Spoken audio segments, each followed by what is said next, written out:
Hey guys, happy Sunday and welcome back. Let's talk some TA on GameStop.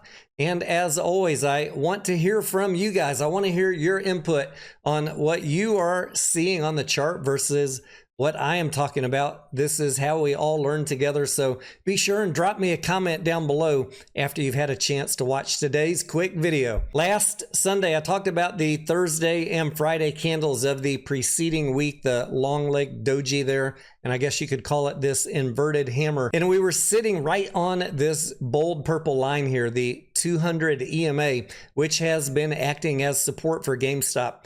The combination of all these things, plus the Ryan Cohen news at Madison Square Garden and the news from Roaring Kitty that he had sold his Chewy position, provided together a lot of bullish momentum. And we got about a $2 move on GameStop on Monday morning. A great move up if you're trading GameStop. In the middle of the week, though, we got the evening star pattern with this gap up here on Wednesday from the previous close on Monday and Tuesday. And you'll notice that the top wick on Wednesday got stopped out right up here in this upper supply zone that I have drawn. And I want to continue to reiterate, although I'm talking about candlesticks on the daily, my long-term outlook for the past several months for GameStop mostly centers around this box trading that we're stuck in between the supply zone up there and the demand zone. So I'm mostly, as a trader, looking at these supply and demand zones, and I'm kind of looking at the daily candles or the weekly to try and make some long-term predictions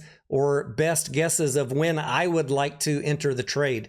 I'm not in GameStop at the moment. I'm waiting for either some support down in the green box, the demand zone. My last two buys have been around $19.50. Or on the bullish side, I want to see a breakout above that supply zone up there, above about $25. While it's stuck in this box, I'm not really a trader of GameStop. It's not really an interesting enough trade for me to enter unless I can get a good low entry price.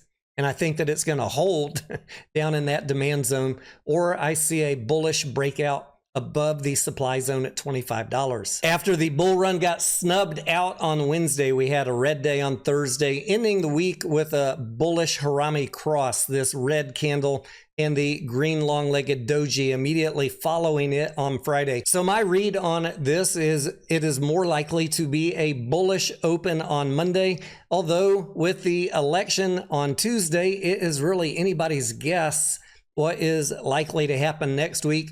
I am not making any predictions on GameStop for the coming week. On the weekly chart, I've redrawn that descending channel that I had as more of a bearish pennant.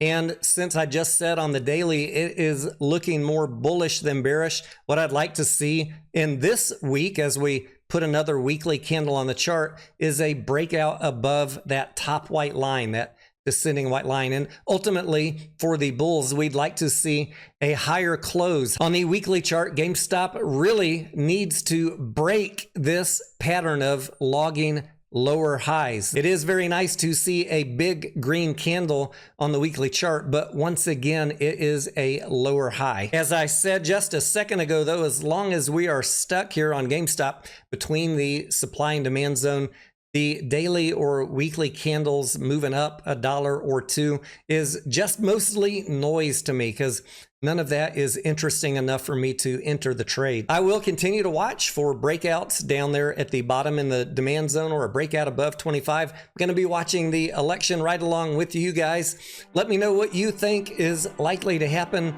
with GameStop this coming week. I'm Tony Denaro. Thank you for watching, and I will see ya on the next video.